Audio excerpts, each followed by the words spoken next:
Vamos a citar el prólogo de la obra maestra del filósofo alemán Arthur Schopenhauer, El mundo como voluntad y representación. Dice Schopenhauer en este prólogo: no a los contemporáneos, no a los compatriotas, a la humanidad dejo mi obra ahora terminada, en la confianza de que no carecerá de valor para ella, aunque esté tarde en ser reconocido, según es la suerte de todo lo bueno, pues solo para ella y no para la generación que pasa corriendo ocupada con su ilusión transitoria, podía mi mente, casi en contra de mi voluntad, dedicarse sin descanso a su trabajo durante una larga vida, mas tampoco la falta de interés me ha podido inducir durante ese tiempo a equivocarme acerca del valor del mismo.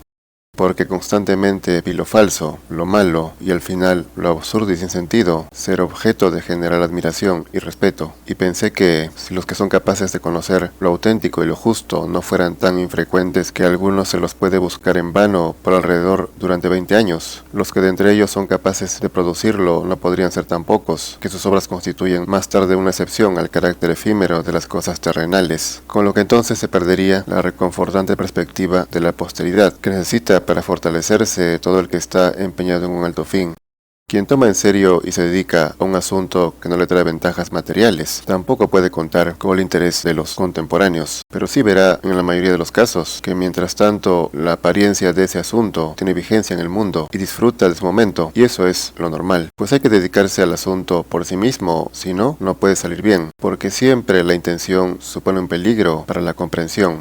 En consecuencia, como atestigua la historia de la literatura, todo lo valioso ha necesitado mucho tiempo para obtener vigencia, sobre todo cuando era un género que instruía y no divertía, y mientras tanto resplandecía lo falso, pues conciliar el asunto con la apariencia del asunto es difícil, cuando no imposible. Esa es precisamente la maldición de este mundo, de necesidad y miseria, que todo ha de servir y contentar a éstas. Por eso no ha sido hecho de tal manera que en él un afán noble y elevado, como es la búsqueda de la luz y la verdad, pudiera desarrollarse sin trabas y conforme a su propia existencia,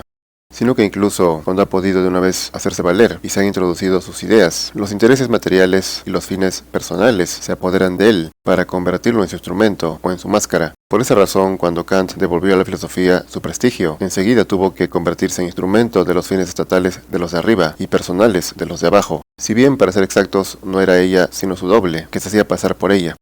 Eso ni siquiera puede extrañarnos, pues la gran mayoría de los hombres no es por naturaleza capaz más que de intereses materiales, y ni siquiera puede concebir otros. Por consiguiente, la aspiración a la sola verdad es demasiado elevada y excéntrica como para que se pudiera esperar que todos, que muchos, o que simplemente unos pocos, hubieran de tener un sincero interés en ella.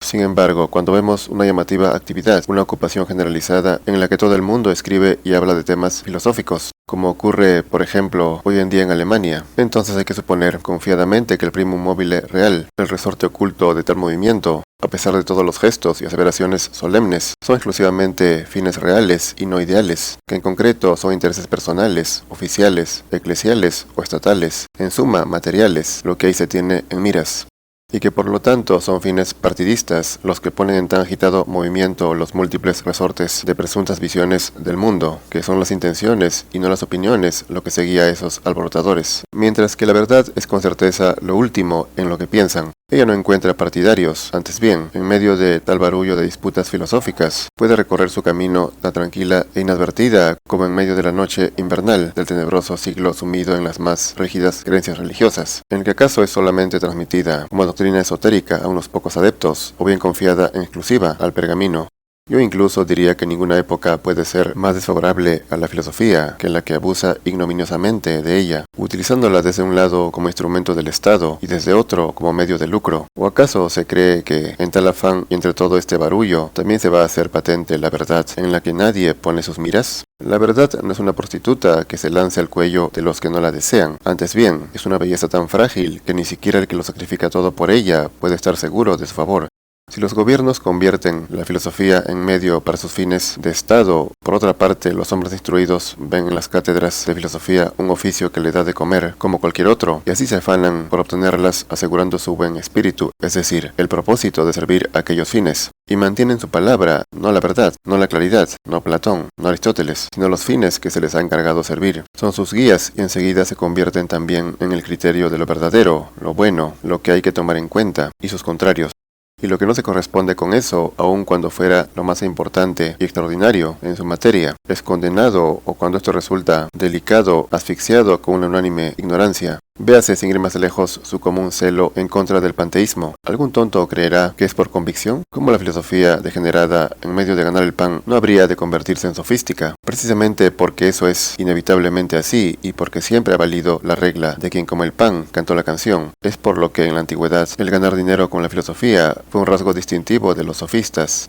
Pero ahora se añade a eso que, puesto que en este mundo no se puede esperar más que mediocridad y además se la puede exigir y conseguir con dinero, también hay que contentarse con ella. Así vemos que en todas las universidades alemanas la querida mediocridad se afana en crear por sus propios medios la filosofía aún no existente, siempre conforme a una medida y un fin prescritos, un espectáculo del que sería casi cruel burlarse. Durante el largo tiempo en que la filosofía ha tenido que servir, por un lado a fines públicos y por otro a fines privados, yo me he entregado impasible al curso de mis pensamientos desde hace más de 30 años, porque tenía que ser precisamente así y no de otra manera, por un impulso instintivo que, no obstante, estaba respaldado por la confianza de que la verdad que uno ha pensado y lo oculto que ha iluminado será alguna vez comprendido por otro espíritu pensante, y le supondrá un agrado, una alegría y un consuelo. A alguien así hablamos, igual que nos han hablado los semejantes a nosotros, convirtiéndose así en nuestro consuelo dentro del desierto de nuestra vida. Entre tanto, nos ocupamos de nuestro asunto por y para sí mismo, pero ocurre curiosamente con las meditaciones filosóficas que los pensamientos que uno ha reflexionado e investigado por sí mismo son los únicos que después redundan en provecho de otros, no así los que estaban ya en su origen destinados a otros. Aquellos se conocen ante todo por el carácter de una absoluta honradez, porque nadie busca engañarse a sí mismo ni se sirve nueces huecas, así que eliminan toda sofística y toda palabrería, y como consecuencia de ello, todo párrafo escrito compensa enseguida el esfuerzo de leerlo.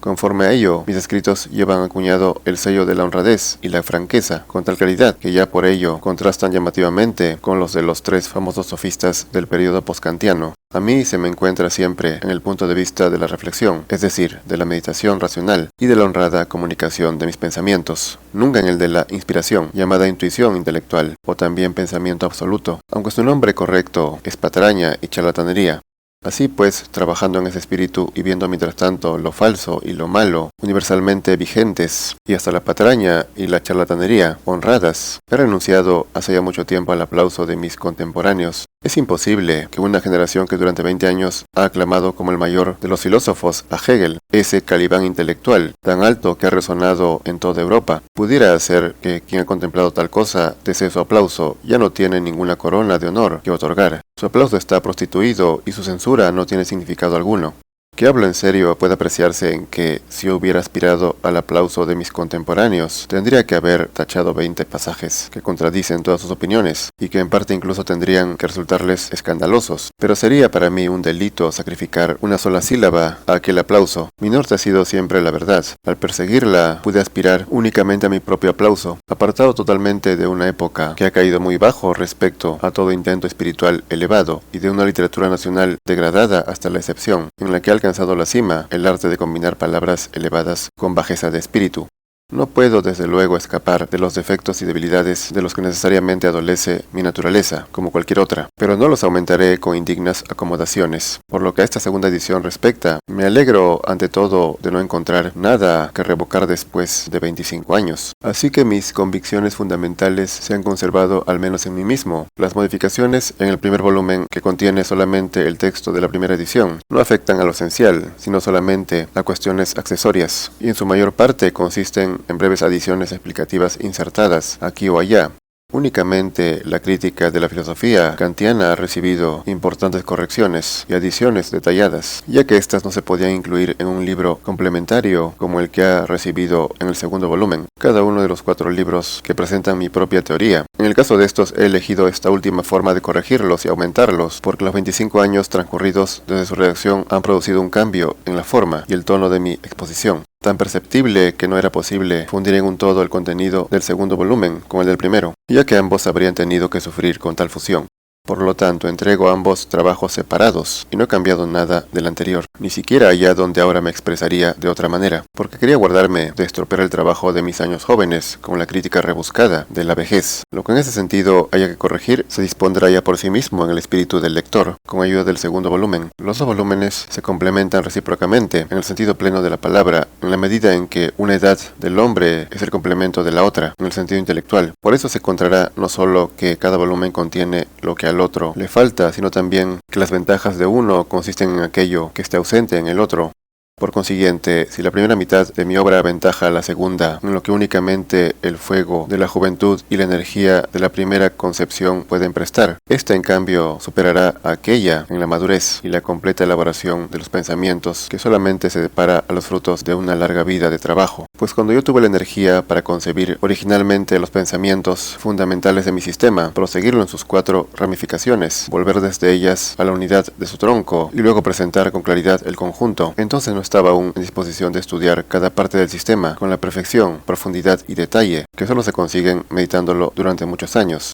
Tal meditación es necesaria para comprobarlo e ilustrarlo con innumerables hechos, apoyado con las más diversas pruebas, iluminado con claridad desde todos los lados. Luego, poner en contraste atrevidamente los diversos puntos de vista, separar netamente las distintas materias y exponerlas bien ordenadas. Por eso, aunque al lector le tendría que ser más agradable tener toda mi obra en una sola pieza, en lugar de consistir esta en 2 mitades, a vincular entre sí, tenga en cuenta que para ello habría hecho falta que yo hubiera producido en una edad de la vida lo que solo es posible en 2, ya que habría tenido que poseer a una edad las cualidades que la naturaleza ha repartido en 2. Por consiguiente, la necesidad de entregar mi obra en 2 mitades complementarias es comparable a aquella debido a la cual, al ser imposible fabricar un objetivo acromático de una pieza, se lo compone de una lente convexa de vidrio crown a una lente cóncava de vidrio flint, cuya acción combinada produce el resultado rebuscado. Pero por otro lado, a cambio de la incomodidad de utilizar 2 volúmenes al mismo tiempo, el lector encontrará alguna compensación en la alternancia del reposo que lleva consigo el tratamiento del mismo asunto por la misma mente, con el mismo espíritu, pero en años muy distintos. Entretanto, para el que aún no esté familiarizado con mi filosofía, es plenamente aconsejable que lea antes el primer volumen sin añadirle los complementos, que no utilice estos hasta la segunda lectura, porque en otro caso sería demasiado difícil captar el sistema en su coherencia, expuesta solo por el primer volumen, mientras que en el segundo se fundamentan con más detalle y se desarrollan por completo las doctrinas principales de una manera aislada.